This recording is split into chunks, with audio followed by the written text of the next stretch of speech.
Hi friends, good morning. Day 5 na namin sa Japan and kahapon to, no? Nabili namin tong baked cheesecake part. Actually, freshly baked siya. Kaya lang, hindi namin nabigyan ng chance na makain yesterday. So, ngayon namin siya susubukan. So, ganyan na itsura niya. Open natin.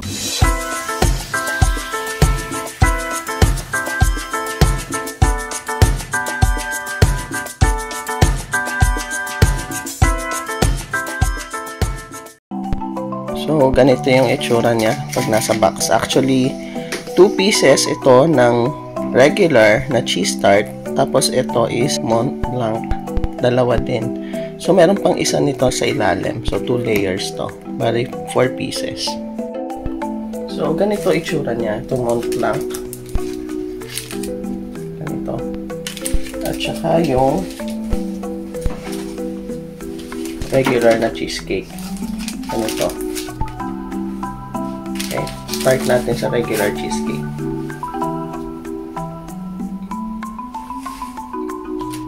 Yung cheesecake part, yung taste na typical taste ng cheesecake. Yun namang crust.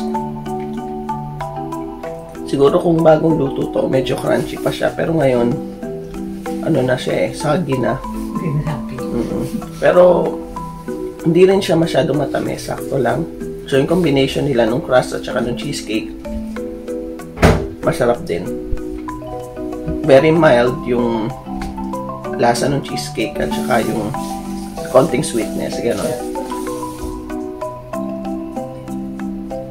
So, try naman natin itong Mont Blanc.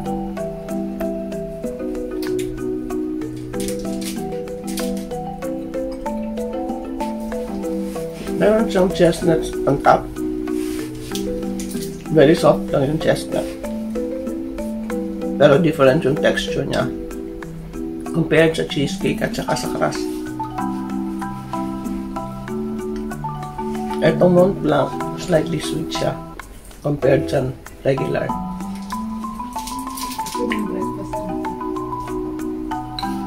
Medyo thicker din siya compared sa regular cheesecake. Between the two, mas prefer ko rin pa rin yung regular. Ito naman, na nabili ko sa Family Mart din, Super Cider Fiber. Tatry lang natin.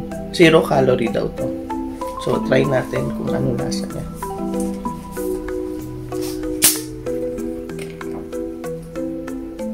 Amoy orange.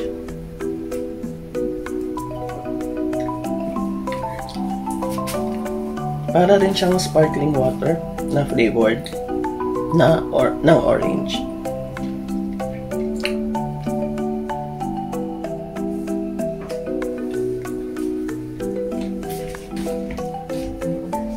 Yung lasa niya may slightly sour ng konti. Hindi siya talaga sweet.